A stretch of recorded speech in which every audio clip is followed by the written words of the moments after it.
Multicultural Media Online Conference hosted by the Ministry of Health, Multicultural New South Wales, and the Multicultural Health Communication Service. I'm Jesusa Helaratne, Deputy Director of the Multicultural Health Communication Service, and today we have Dr. Jan with the COVID-19 updates, and you can ask her with all your questions. Dr. Jan Fizzell is the New South Wales Senior Medical Advisor, and we're so glad that she's here weekly with us. We'd like to acknowledge the traditional owners of the land from which we are all meeting today. For Dr. Jan and myself, we are meeting from the Camaragal people of the Guringai tribe of the Eora Nation. We pay respects to elders past and present and extend that respect to Aboriginal elders and colleagues. We also acknowledge the traditional elders from all the multicultural groups represented in this meeting today. So we're so glad that you've joined us. Please make sure you add your questions to the chat, and Dr. Jan will try to answer as many questions as she can for the 30 minutes. Throughout the session, my colleagues from the Multicultural Health Communication Service will also be putting links to some multicultural resources and multilingual information that you could use for your publications and newscasts.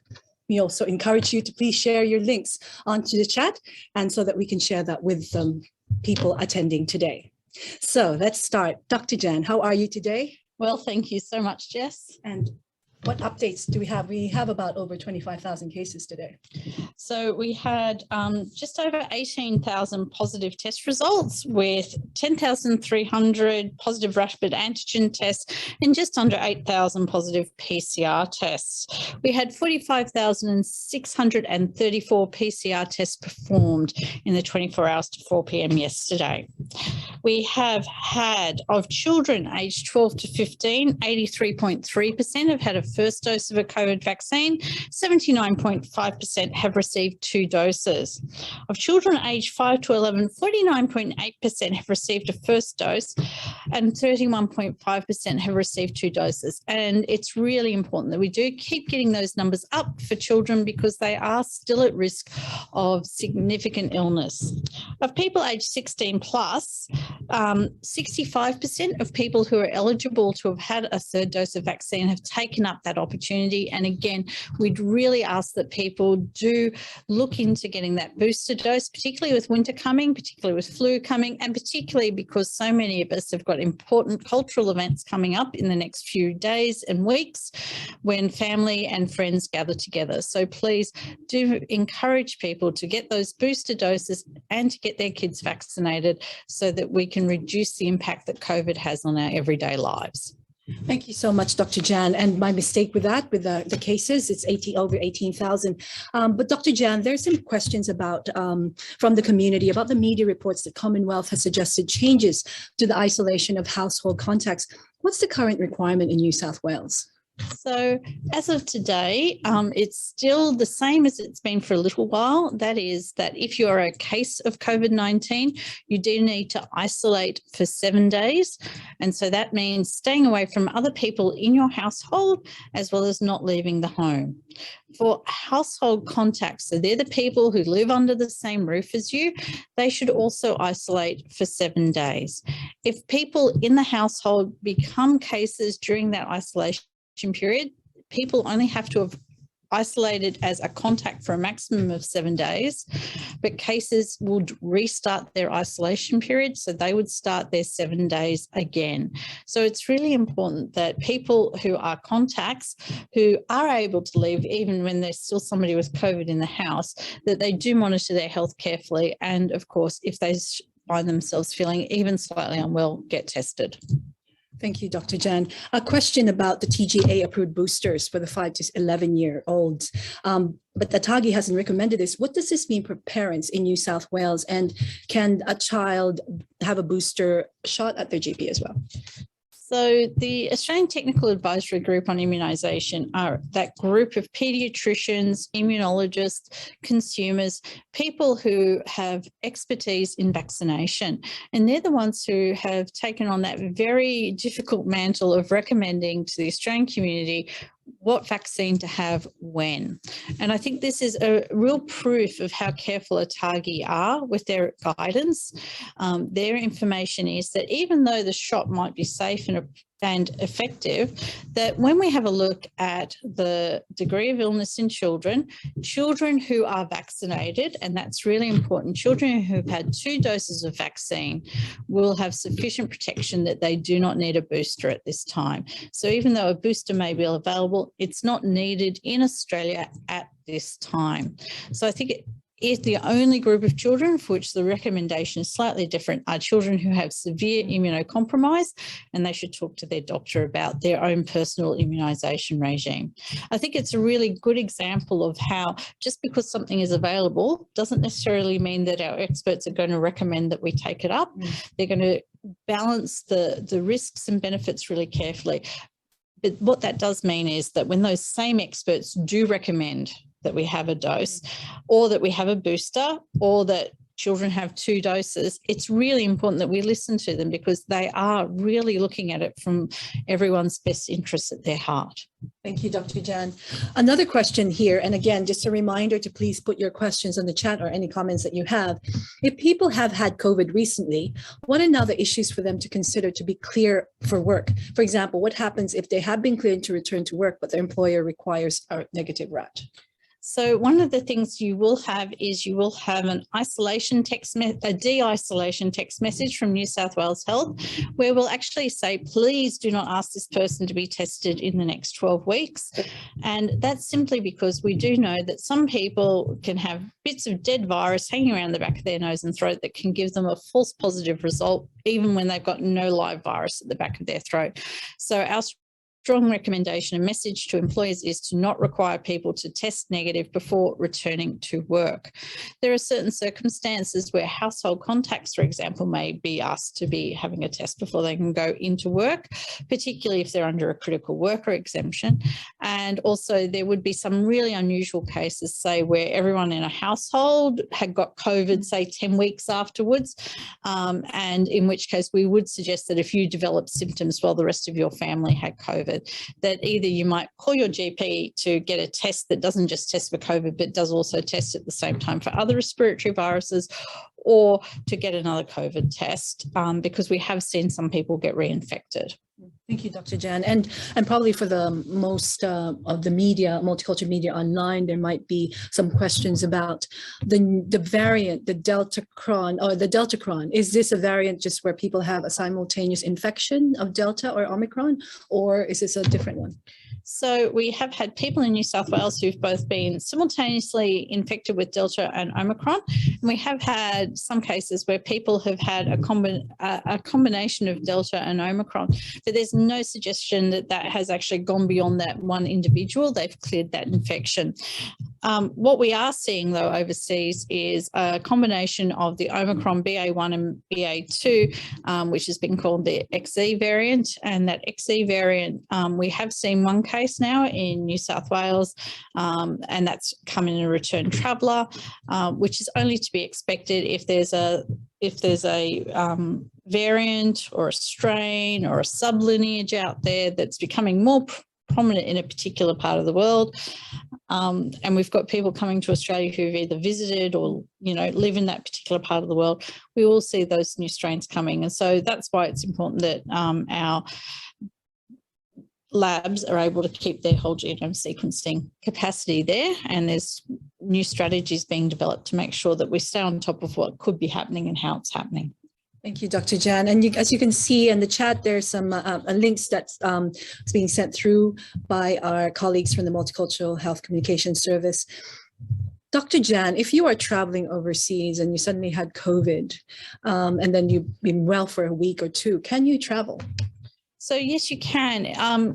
Look, it's really important that when you're travelling overseas at the moment that you really understand the requirements of the country that you're travelling to, or requirements of countries that you're travelling through to get to Australia or out.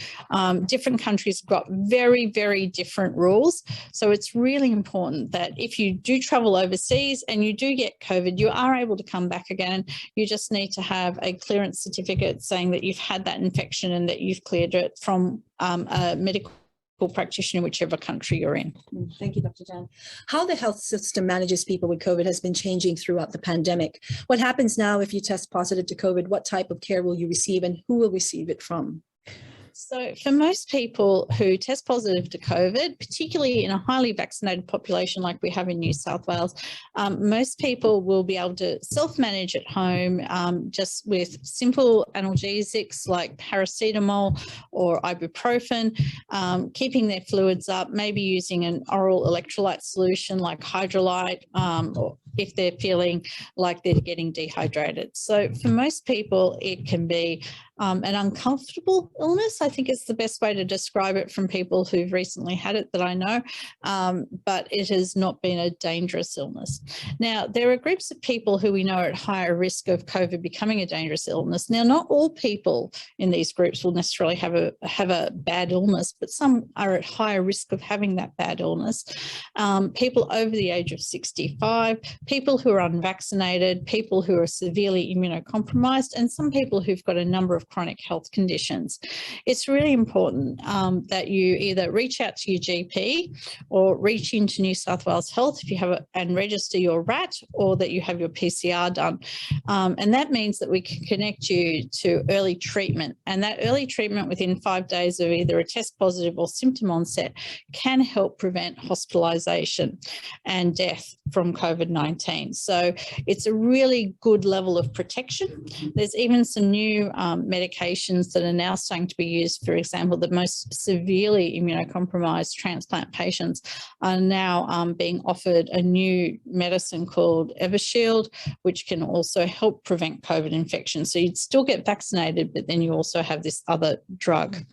People who actually do wind up in hospital, we of course do supportive care with oxygen and fluids, but also there's other drugs that we can use once you're in hospital to try and suppress, because it's largely an immune response. Your immune system can get a bit too excited with the COVID virus there, to suppress that overexcitement of the immune system so that it limits the amount of damage your immune system can do to you. So we basically have drugs available and antiviral medicine also available for treatment of people in hospital. Thank you, Dr. Jan, and thank you for adding your name to the chat. It's great. Please let us know that you're joining us. Derek Juan from New Impressions Media. His question is about double masking to reduce exposure of COVID. Should vulnerable and high people risk be double masking? Look, I think for most people, if you're using a good quality mask, and that is a mask with 3 layers and with some fluid repellents and that fits over your nose and mouth so that it's nice and firm, there's no need to wear a second mask. The second mask will probably just make you feel uncomfortable and less likely to want to wear it well. So the best mask is the mask that you are, first of all, likely to wear. The second idea is 3 layers, preferably with the ability to repel some fluid, and that it gives you a nice fit around the nose and mouth. Some of the masks I know that I've bought, for example, off the internet, they've only got a very thin layer, and so they're more there for decoration than for prevention. And so I don't wear those masks anymore, but I do have some other cloth masks that I bought that, definitely have those 3 layers. And you can always just, spray it with Scotchgard, let it dry because you don't want to be breathing in Scotchgard, or, any other water repellents, and that will help give you a good mask. Thank you, Dr. Jan, and thanks, Derek, for your question. And I just wanted to follow with that is, it's been 2 years, but there's still some people using the mask, wearing the mask incorrectly. Look, I think it's really important that when you wear a mask that, it gives you no protection if it's under your chin, it gives you no protection if it's hanging off your ear. And so it's really important that when you do wear a mask, take the time to put it over your nose, put it over your mouth. And again, I'm not always perfect at doing this, but if you can keep some hand sanitizer handy so that when you have spent time touching your face, you can just clean your hands off, so that if the mask's contaminated in any way, you've cleaned your hands. And also, before you've touched your face, if you've been touching a surface where somebody's, managed to excrete a lot of COVID, you're less likely to take it to your nose or mouth. So I think it's just those things that we've been knowing about now for a couple of years and putting it into practice so that we keep as healthy as we can. And especially coming into winter, we can learn a lot from societies where mask wearing has been more common. It's really important, though, that a mask doesn't substitute for staying home if you're sick. If you're unwell and if you've got the really good snuffles going on or a good cough going, please don't go out. A mask will protect other people, but not enough. You really should be staying home. Dr. Jan, you're saying that with self-isolation, wearing the mask, there's also that question about what if people are going on holiday and there's festivals happening around. There's Easter, there's New Year, and there's Ramadan, and there's a lot of New Year celebrations this next 2 weeks. Wearing a mask is important, but also following the same basic rules of washing your hands, because people are forgetting that. Yeah, and so I think this is the thing, that if you're the host of an event, please encourage people not to come if they're unwell, and please be kind and gentle to each other, because I know sometimes when there's a family gathering, there's enormous disappointment if somebody doesn't attend, but be kind to people. I think there's still some people who are still anxious about coming out. So just be kind to them if they're not quite willing to get out yet, but also be willing to accept that when people don't feel well, that they really shouldn't be there. Please also encourage people to do a RAT if you've got people who are elderly or people who are medically vulnerable, particularly people who are profoundly immunosuppressed. Doing that RAT won't protect us perfectly, but it does help reduce the chance that we're going to take COVID with us to an event without knowing it. I think the other thing that we do need to remember is wearing a mask can be quite difficult, and particularly if we're indoors and it's a very loud venue. So if you can actually hold your event outdoors, I know the weather has not always been kind in New South Wales lately for outdoor gatherings, but outdoors is safer than indoors where possible. And having utensils, separate utensils. Yeah, I think it can even be things like, when there's share plates and share dips and so on, just making sure that people don't feel like they have to pick things off plates without, having something shared, or, they're likely to use the same spoon that they've already put in their mouth. Just make it easy for people to make good choices.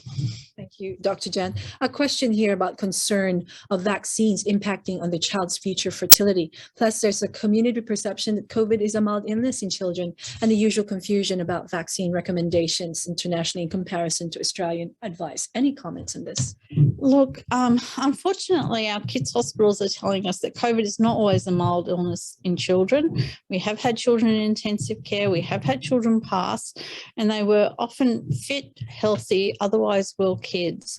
COVID is a really nasty virus for some kids, and none of us know whether it's going to be our kid who's the unlucky one. And so I think it's really important that we do what we can to protect our kids, just the same as we protect them against measles, just the same as we protect them against chickenpox, simply because for, a lot of kids, chickenpox isn't very much, but for some of them, it winds up with lung and brain damage. It's the same with COVID. For many kids, COVID will be an inconvenient, uncomfortable illness, but for some of them, it winds up with this multi-system inflammatory condition that can actually be deadly. So it is really important that we protect kids against that. And that's a 1 in 3,500 kid number that we heard a couple of weeks ago.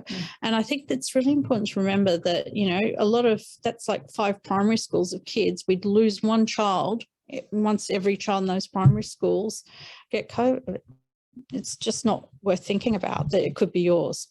I think the concerns about future fertility are really, they're not grounded in fact. I think one of the things that we know about the vaccines at the moment is they go nowhere near your DNA, absolutely nowhere near your DNA. They basically happen as part of a one-way street.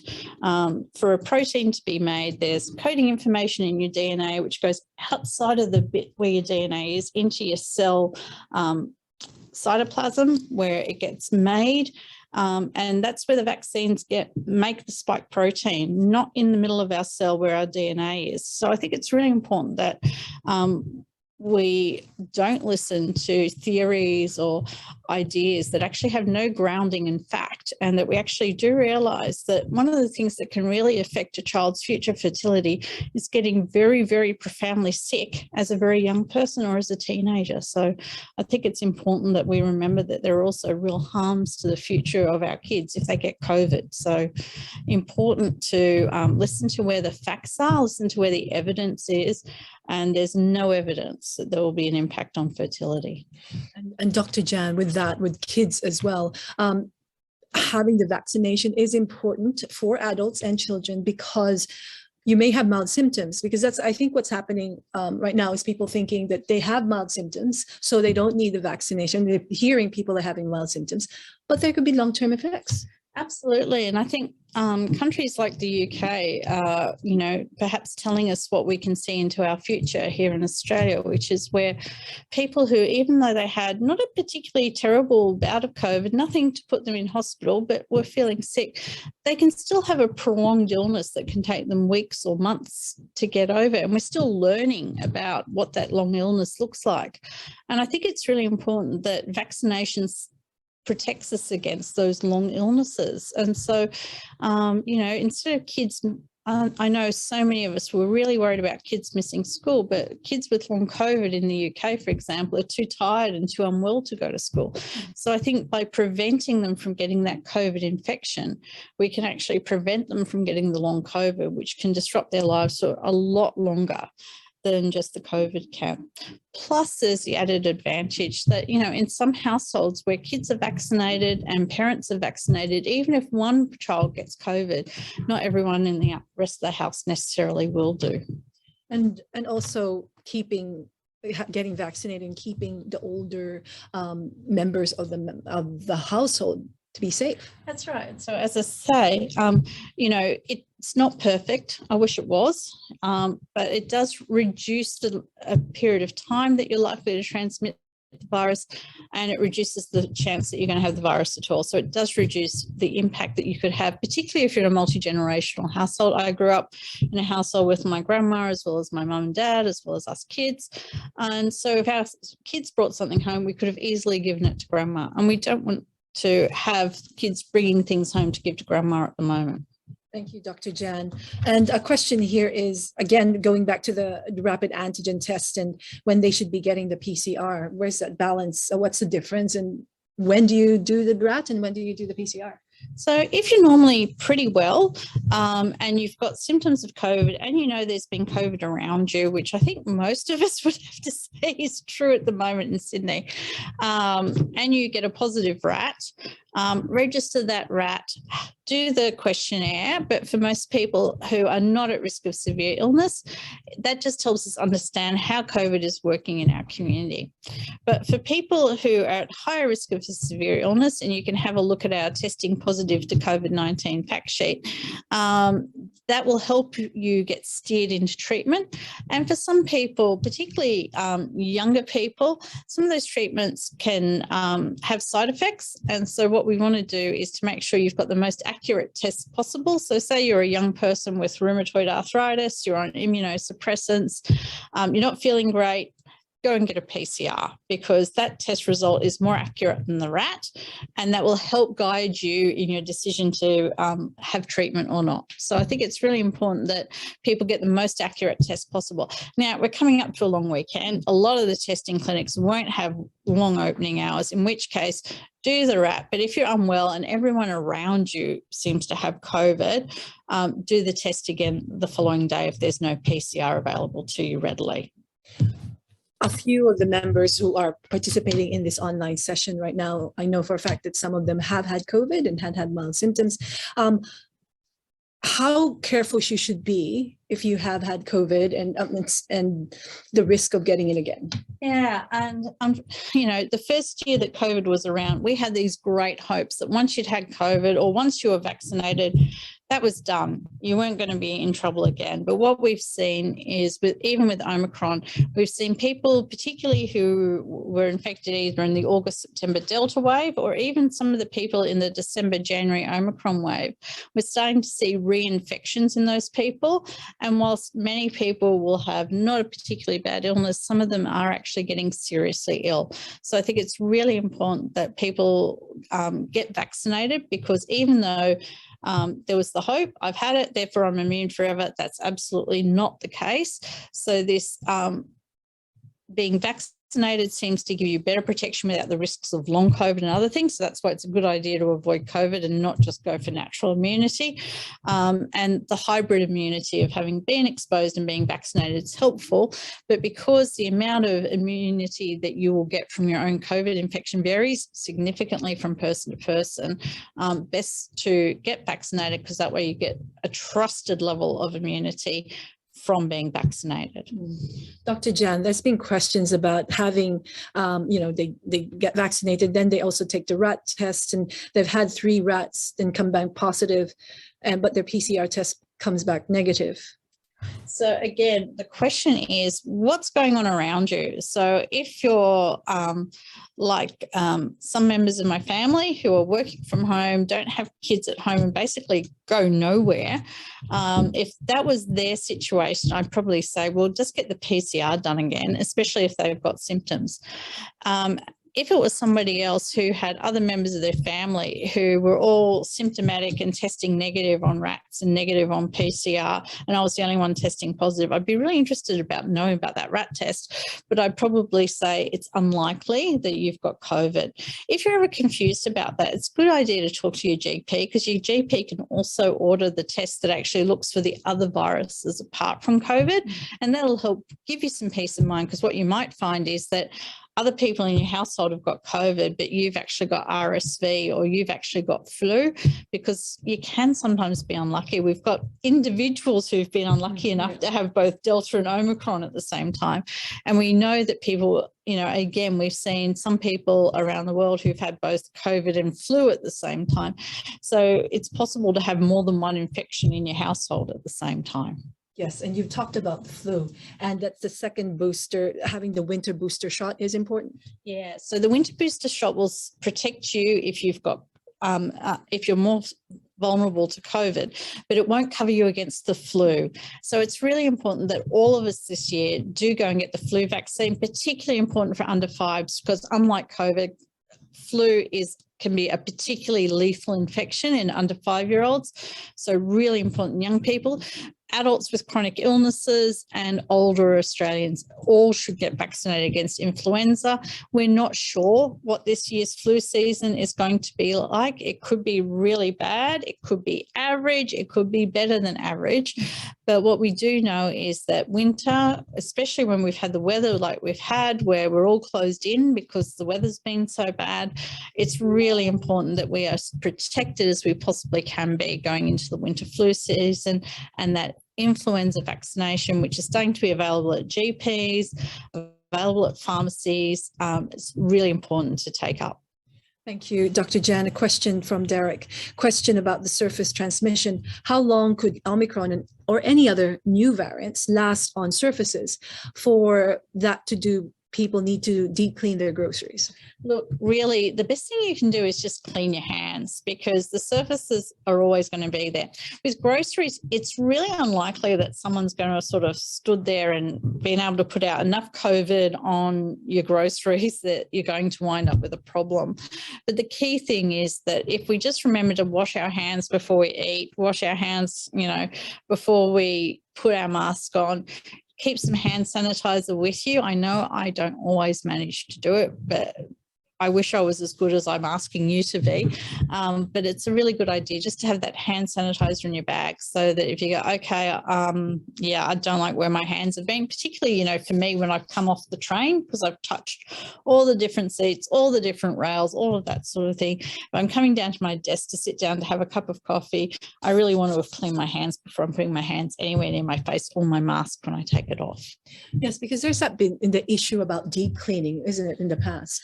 Look, I think we were all much more worried about surface transmission and droplet transmission before the virus changed to be so transmissible. And so the chances that we're going to get it from a surface versus having a conversation like you and I are now, it's the conversation that's going to do us the damage. I would suggest that anyone who came in and looked at this table was probably not going to have much of a problem. But again, if the person just wipes down the table before they sit and do their work or whatever else, they're not likely to have a big problem. It doesn't need to have a deep clean. It just needs to be cleaned. Thank you, Dr. Jan. And one last question about deep cleaning and also facilitating your events at home with having those sanitizers, or just and asking people to wash their hands. Look, most cleaners, you know, whichever one you use in your household, as long as you're cleaning purposefully, that'll disrupt the virus. And so all you do is, you know, just like you do before any, you know, function at your household, you want your house to look nice and clean. You just clean down the surfaces that people are likely to touch. And again, after everyone's eaten, if it's not disposable, just throw it, if you are lucky enough to have one, in the dishwasher. Or if you're washing by hand, just make sure you use the detergent and some warm water just to disrupt anything that's there.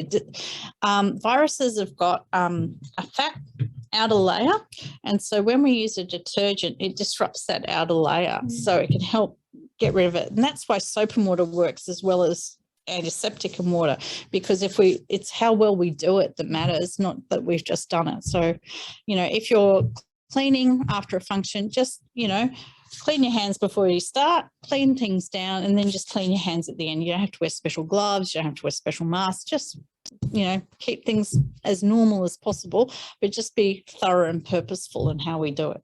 Thank you so much, Dr. Jan. And we've run out of time. And thank you again for joining us for this weekly conference. And starting next week, we will be doing this fortnightly information session for the Multicultural Media Online, and we'll keep you posted. We're hoping to come back on April 27th.